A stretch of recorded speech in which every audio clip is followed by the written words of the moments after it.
सुप्रभात बच्चों, आज की ऑनलाइन कक्षा में आप सभी का स्वागत है। आज मैं आप लोग को धर्म शिक्षा यानी मोरल एजुकेशन पढ़ाने जा रही हूँ। आज हम इस पुस्तक में पाठ 6 समर्पण पाठ का अध्ययन करेंगे। समर्पण का मतलब होता है अपने को अर्पित कर देना, किसी को अपने आप को किसी को दे देना। पर ये समर्पण कविता किसी व्यक्ति से जुड़ी हुई नहीं है। ये समर्पण कविता ईश्वर और उनके एक सच्चे भक्त से जुड़ी हुई है। तो आज मैं इस कविता का पहले आदर्श वाचन करूँगी, फिर इस कविता की व्याख्या करूँगी। आप सभी बच्चे अपनी मॉडल एजुकेशन की कॉपी, पेंसिल, इरेजर लेकर बैठेंगे और पहले आप लोग वीडियो को ध्यान से सुनोगे, तभी आगे का काम करोगे। ये नहीं कि आप वीडियो सुने नहीं है, बस सी वर्क कर लिए तो फिर आपको इस पाठ को समझने में कठिनाई आएगी। समर्पण कविता के बारे में मैंने अभी बताया कि यह कविता एक भक्त और ईश्वर से जुड़ी हुई है। ईश्वर तुम ही दया करो, तुम बिन हमारा कौन है। दुर्बलता दीनता हरो, तुम बिन हमारा कौन है। एक भक्त है जो भगवान से प्रार्थना कर रहा है कि हे ईश्वर, हम पे दया करो, यानी अपनी दया की कुछ बूंदे मुझ पे डालो। तुम्हारे बिना, मेरा बिना का मतलब दूसरा, तुम्हारे अलावा दूसरा कोई नहीं है। तुम मेरी कमजोरियों को, मेरी गरीबी को, मेरे दुखों को हरो। दुर्बल शब्द का अर्थ होगा कमज़ोर, और दीन से दीनता बना, यानी बहुवचन। ये शब्द भाववाचक संज्ञा है। ये इसका मतलब होगा गरीबी। तुम बिन हमारा कौन है। हे ईश्वर, तुम्हारे बिना मेरा कोई नहीं है। माता तुम ही पिता, बंधु तुम ही सखा, तुम ही हमारा आसरा, तुम बिन हमारा कौन है। इस कविता की दूसरी अनुच्छेद में, यानी दूसरी पंक्तियों में क्या कहा गया है, वो भक्त क्या कह रहा है ईश्वर से। वह भक्त बड़े ही समर्पित होकर, अपने आप को एकदम दीन बनाकर, एकदम छोटा बनाकर कह रहा है कि हे भगवान, आप ही तो मुझे जन्म देने वाले मेरी माँ है, और आप ही तो मेरी रक्षा करते, इसीलिए आप मेरे पिता हैं। बंधु भाई को कहा जाता है। आप ही मेरे भाई हैं और आप ही मेरे सखा मित्र हैं, दोस्त हैं। तुम ही हमारा आसरा, और हमें बस आपका ही भरोसा है। आसरा शब्द का अर्थ होगा भरोसा, सहारा। आप ही हमारा भरोसा है, तुम्हारा ही मुझे बस सहारा है। तुम बिन हमारा कौन है। तुम्हारे अलावा इस दुनिया में मेरा कोई नहीं है। तुम ही मेरे माँ हो, तुम ही मेरे पिता हो, तुम ही मेरे भाई हो, तुम ही मेरे मित्र। तुम बिन हमारा कौन है। तुम ही हमारा आसरा, यानी मुझे बस किसी और पर नहीं होकर सिर्फ तुम पर ही भरोसा है, यानी तुम्हारे अलावा मैं किसी और पर विश्वास भरोसा नहीं कर सकता। जग को बनाने वाले तुम, दुखड़े मिटाने वाले तुम, और तुम इतने महान हो। तुमने इस दुनिया की रचना की, इस दुनिया के रचनाकार, इस दुनिया को बनाने वाले तुम हो। तुम ही दुखड़ों को, यानी दीन दुखियों की मदद करने वाले, उनके कष्टों को दूर करने वाले भी तुम ही हो।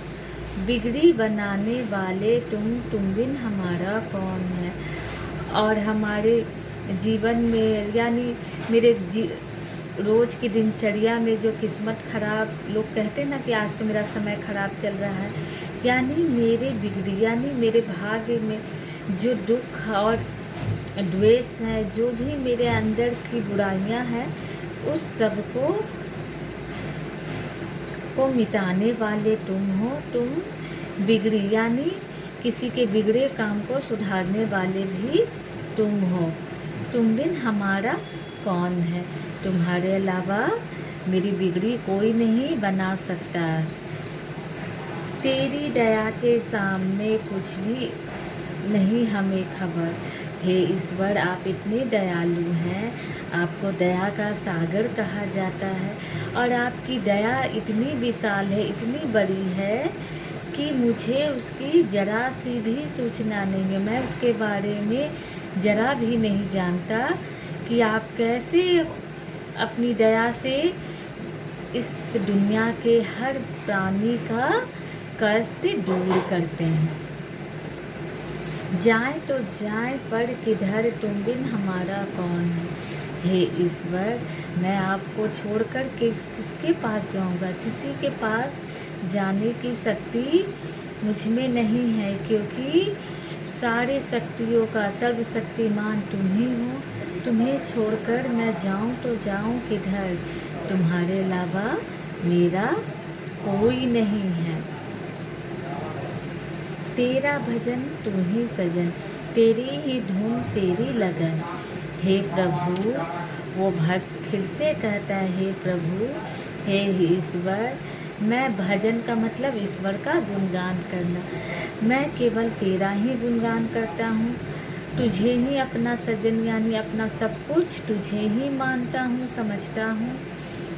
तेरी ही धुन तेरी लगन, मैं हर पल तेरा ही ध्यान करता हूँ और तुझे ही हर समय सोचता हूँ। तुम्हारे बारे ही हर समय मुझे तुम्हारा ही ध्यान रहता है।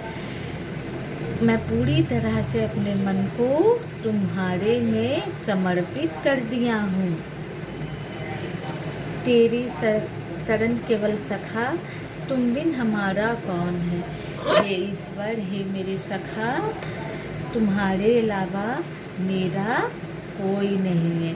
ये भक्त अपने को एकदम दीन बनाकर ईश्वर की दया पाना चाहता है और वो ईश्वर की दया पाने के लिए छोटे छोटे उदाहरण दे रहा है। वो कभी ईश्वर को अपनी माँ कह रहा है, कभी पिता कह रहा है, कभी उसे अपना भाई मान रहा है, कभी मित्र दोस्त मान रहा है और लास्ट में आखिर में वो क्या कहता है कि तुम्हारे बिना हमारा कोई नहीं है। मैं जाऊंगा तो कहाँ जाऊं, तुम्हें छोड़कर किसी और के को समर्पित करने का साहस मुझ में नहीं है। मैंने अपने आप को, अपने मन को, अपनी आत्मा को, अपने मस्तिष्क को तुम पर समर्पित कर दिया हूँ। तुम्हारी शरण में आ गया हूँ।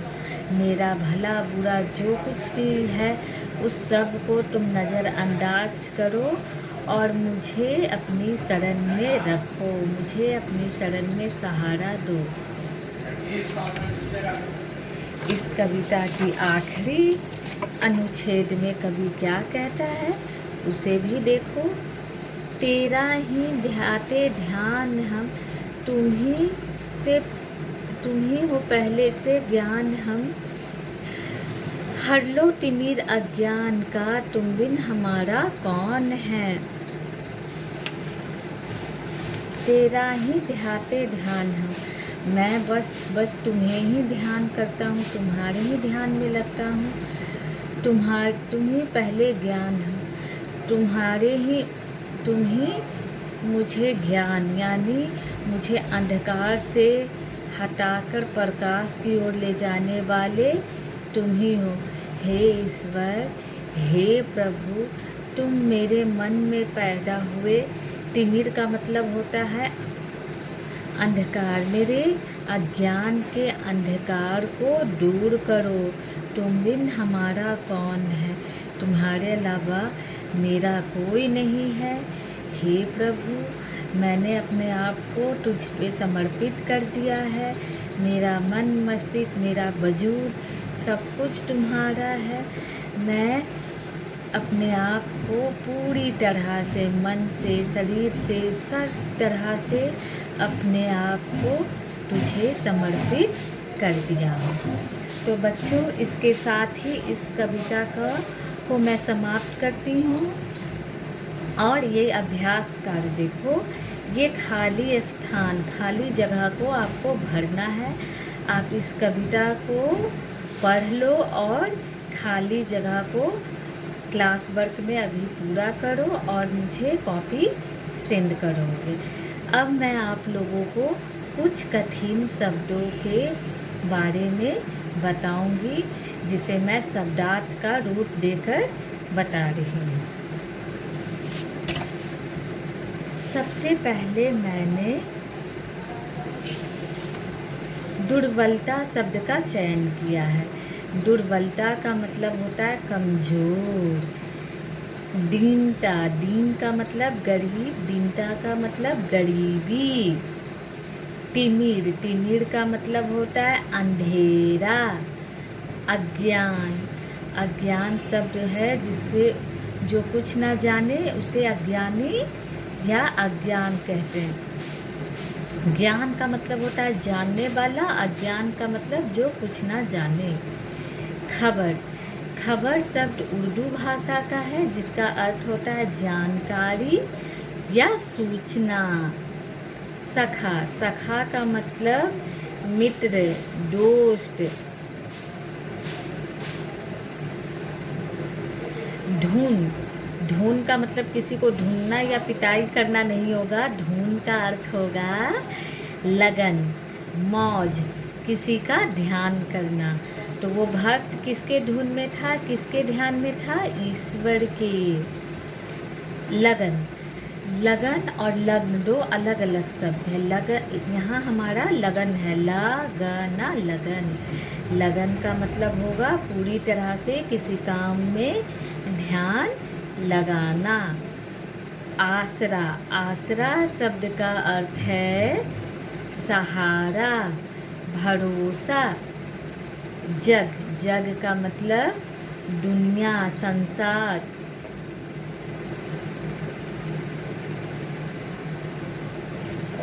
और है बंधु, बंधु का मतलब भाई।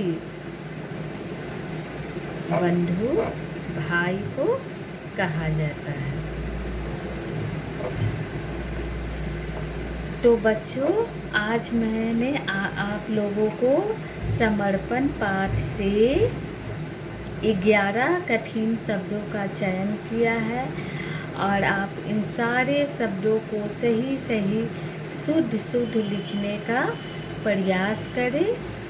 इसके साथ ही आज की ऑनलाइन कक्षा को मैं समाप्त करती हूँ। और हाँ, एक बात का हमेशा ध्यान रखो, जब भी मैं या कोई अन्य शिक्षक कोई वीडियो पोस्ट करें तो पहले उस वीडियो को आप अच्छी तरह से सुन लें, उसके बाद ही क्लास वर्क करें। इससे आपको किसी भी पाठ को समझने में कोई कठिनाई नहीं आएगी। अगर इसके बावजूद भी आप लोगों को कोई कठिनाई आए तो आप ग्रुप में या फिर मेरे पर्सनल नंबर पर मैसेज करके पूछ सकते हो। और सारे बच्चे ग्रुप में अपनी कॉपी भेजोगे और मैं 1 घंटे के लिए ग्रुप खोल के रखूँगी, 1 से 2 घंटा। आपके क्लास का टाइम 11:50 to 12:50 है, 15 है। तो मैं 2 बजे ग्रुप बंद कर दूँगी। आप 2 बजे तक अपना वर्ग कार्य पूरा करके इसमें हमारे ग्रुप पे भेज दोगे और हर शब्द को शुद्ध शुद्ध सही सही लिखोगे। पहले खुद चेक करो कि कहाँ तुमने गलती की है, क्योंकि मैम एक एक शब्द आपके मोबाइल पर चेक नहीं कर पा रही हैं, क्योंकि मोबाइल का जब मैं स्क्रीन लेती हूँ तो वो पिक और छोटा हो जाता है। इसीलिए सबसे पहले आप लोग ध्यान से चेक कर लोगे, उसके बाद जो छूटा हुआ रहेगा मैं इसे चेक करूँगी। ठीक है, अब आज की ऑनलाइन कक्षा को मैं समाप्त कर रही हूँ। लेकिन वीडियो ख़त्म होने का मतलब ये नहीं कि आपका क्लास ख़त्म हो गया, उसके बाद आपको अपना क्लास वर्क करके मुझे भेजना है। ओके चिल्ड्रेन, बाय बाय बेटा।